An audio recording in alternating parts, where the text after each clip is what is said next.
এখন আমাদের সম্মুখে বক্তব্য রাখছে মাদ্রাসার ছাত্রী সুহানা।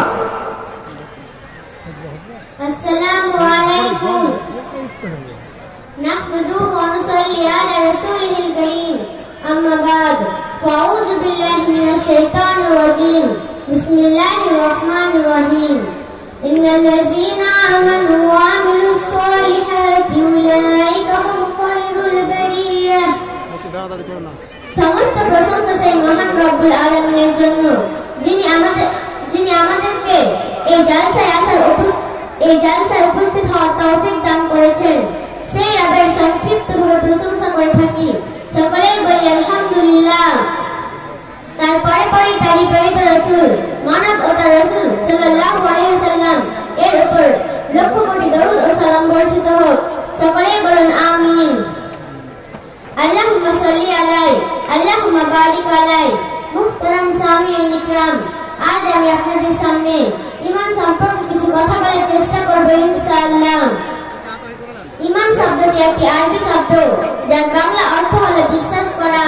ঈমানের তিনটি ভাগ: 1. তাসদীক বিল জিনান, অন্তরে বিশ্বাস করা। 2. ইকরার বিল লিসান, মুখে কালিমা শাহাদাত উচ্চারণ করা। 3. আমালু বিল আরকান, ইসলামের নিয়মকানুনগুলি মেনে চলা। এই তিনটি জিনিস মিলিয়ে তৈরি হয় ঈমান। এই তিনটি সমষ্টির নামই হলো ঈমান। তাই একজন মানুষকে ঈমান আনতে হলে প্রথমে তাকে বিশ্বাস করতে হবে যে আল্লাহ ছাড়া কোনো ইলাহ নেই। 2. তাকে মুখে উচ্চারণ করতে হবে কালিমা লা ইলাহা ইল্লাল্লাহ। 3. ইসলামের নিয়ম কানুনগুলি মেনে চলতে হবে, অর্থাৎ তোমাকে ভালো আমলগুলি করতে হবে এবং খারাপ কাজগুলি ছাড়তে হবে। তাহলে তোমার ঈমান আনা হলো, আর তুমি হলে একজন মুমিন। কোন মানুষ যদি আমানতু বিল্লাহি ওয়া মালাইকাতিহি ওয়া কুতুবিহি ওয়া রাসূলিহি ওয়াল ইয়াউমিল আখির ওয়া কদরি ওয়া খায়রিহি ওয়া শাররিহি এই কালিমা অন্তর থেকে একবার পাঠ করেন আর সে অনুযায়ী আমল করে, তাহলে সে হবে পৃথিবীর মধ্যে সবচাইতে উৎকৃষ্ট ব্যক্তি, সবচাইতে সম্মানিত ব্যক্তি। হে প্রিয় মুসলিম ভাই বোন, আপনি কি জানেন একজন মুমিনের কত দাম? তাহলে চলুন জেনে নেওয়া যাক একজন মুমিনের কত দাম। তাহলে শুনুন, একজন মুমিনের জন্য এই আসমান ও জমিন টিকে আছে। একজন মুমিনের এতই দাম, এই পৃথিবীতে যখন একজন মুমিন থাকবে না, আল্লাহ তাআলা এই পৃথিবীকে ধ্বংস করে দেবেন, আর সেটাই হবে কিয়ামত। কিয়ামত সংঘটিত হবে খারাপ মানুষের উপর, আর ভালো মানুষেরা হচ্ছে পৃথিবীর মধ্যে সবচাইতে উৎকৃষ্ট ব্যক্তি।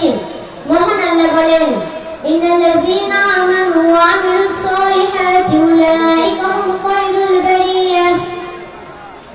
মহান আল্লাহ বলেন, পৃথিবীর মধ্যে মুমিন ব্যক্তিরা হচ্ছে সবচেয়ে উৎকৃষ্ট ব্যক্তি।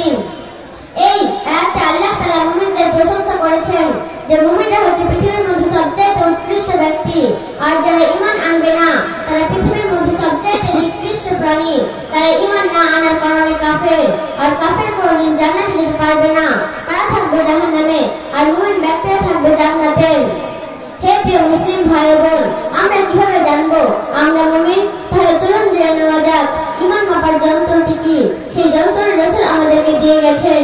ইদা সুরাতকা ওয়া হাসানাতুকা সাইয়্যাতুকা ওয়া সাআতুকা ফাআনতা মুমিন। রাসূল সাল্লাল্লাহু আলাইহি ওয়াসাল্লাম বলেছেন, যখন কোনো ভালো কাজ তোমাদের আনন্দ দিবে আর খারাপ কাজ তোমাদের কষ্ট দিবে, তখন তোমরা জানবে তোমরা একজন মুমিন। এই হাদিস থেকে এটাই বোঝা গেল যে যখন কোনো ভালো কাজ করতে আমাদের আগ্রহ জাগবে বা ভালো লাগবে, আর পাপের কাজ করতে ঘৃণা লাগবে, তখন আমরা জানবো আমরা একজন মুমিন। হে প্রিয় মুসলিম ভাই বোন, আপনাদের কাছে আমার একটি প্রশ্ন। আমরা সবাই মোবাইল ব্যবহার করি, তাতে অনেক খারাপ ছবি আসে, তা দেখে আমাদের মন খারাপ হয় নাকি আরো দেখতে মন চাই?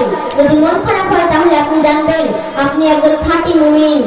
হে বোন, তোমার মাথা থেকে ওড়নাটা পড়ে যাচ্ছে, তোমার মন খারাপ হচ্ছে না, তুমি নামাজ পড়ছো না, অথচ তোমার অন্তর কাঁপছে না, তাহলে তুমি কি করে মুমিন হতে পারো? কি করে জান্নাতের আশা করতে পারো?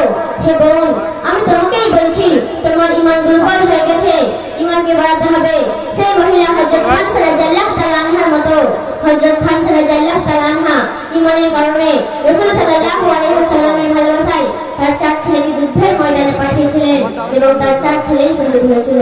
এবং তিনি বলেছিলেন, আমার 4 ছেলে শহীদ হয়েছে, এতে আমার কোনো দুঃখ নেই। আমি তো কিয়ামতের দিন বলবো, আল্লাহ আমি 4 শহীদের মা, এটা তো আমার জন্য গৌরব। তাহলে আজ থেকে আমরা আমাদের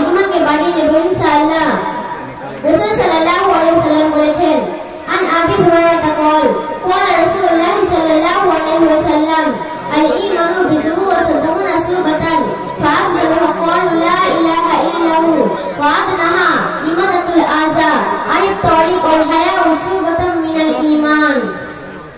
আবু হুরায়রা রাদিয়াল্লাহু তাআলা আনহু হতে বর্ণিত, তিনি বলেন, রাসূল সাল্লাল্লাহু আলাইহি ওয়াসাল্লাম বলেছেন, ঈমানের 70টিরও অধিক শাখা রয়েছে, তার মধ্যে সর্বোত্তম শাখা সেটি হলো এই ঘোষণা দেওয়া যে আল্লাহ ছাড়া কোনো ইলাহ নেই, এবং তার নিম্নতর শাখা হলো রাস্তা থেকে কোনো কষ্টদায়ক জিনিসকে সরিয়ে ফেলা। আল্লাহ সাথে ঈমানের একটি শাখা। তাহলে এই হাদিস থেকে এটাই বোঝা গেল যে ঈমানের সর্বোত্তম শাখা সেটি হলো কালিমা লা ইলাহা ইল্লাল্লাহ। আবার এটি সর্বোত্তম জিকিরও, আফজালুজ জিকির লা ইলাহা ইল্লাল্লাহ। তাহলে এই কালিমা আমাদেরকে বেশি বেশি করে উচ্চারণ করা উচিত। এই কালিমা দেখতে যদিও ছোট মনে হয়, এর ওজন কিন্তু খুবই ভারী।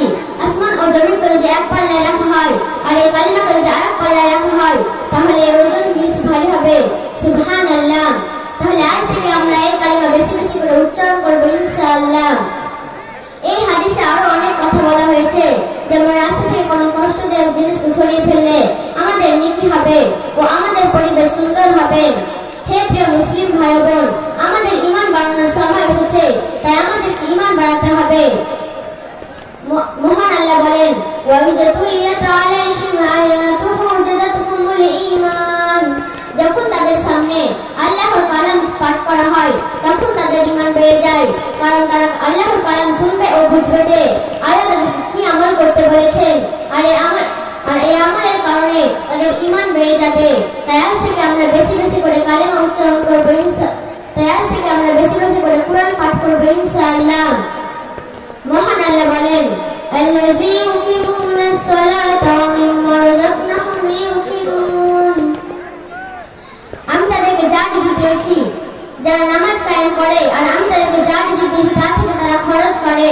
তাহলে এর থেকে আমরা এটাই বুঝতে পারলাম যে মুমিন হতে গেলে নামাজ পড়তেই হবে, আর ঈমানের একটি দাবি হলো নামাজ পড়া। মহান আল্লাহ বলেন, উলাইকা হুমুল মুমিনুনা হাক্কান। ওই সমস্ত মানুষরাই হলো প্রকৃত মুমিন, তাদের জন্য রয়েছে তাদের রবের নিকট ক্ষমা ও উত্তম রিজিক। ঈমানের গুরুত্ব, ঈমান থাকলে আপনি জান্নাতে যাবেন, আর ঈমান না থাকলে আপনি জাহান্নামে যাবেন, এটাই সত্য কথা। রাসূল সাল্লাল্লাহু আলাইহি ওয়াসাল্লাম বলেছেন, আসসালামু আলাইকুম। ওয়া আলাইকুম আসসালাম ওয়া রাহমাতুল্লাহি ওয়া বারাকাতুহু। মাশাআল্লাহ, মাদ্রাসার ছাত্রী সুহানা খুব সুন্দর আলোচনা করছিল এবং মনে হয়েছিল আরো কিছু জানে, কিন্তু সময় যেহেতু আমাদের হাতে খুব কম, তাই তাকে শেষ করার জন্য বলতে বাধ্য হলাম। জাযাকাল্লাহু খায়রান ওয়া আহসানাল জাযা ওয়া বারাকা ফি হায়াতিহা ওয়া ইলমিহা। আমিন। বলছি, আমাদের ডান দিকে যারা দাঁড়িয়ে আছেন, আপনাদের কানে কি শব্দ যাচ্ছে না? না, যারা ভলেন্টিয়ার বা স্বেচ্ছাসেবক হিসাবে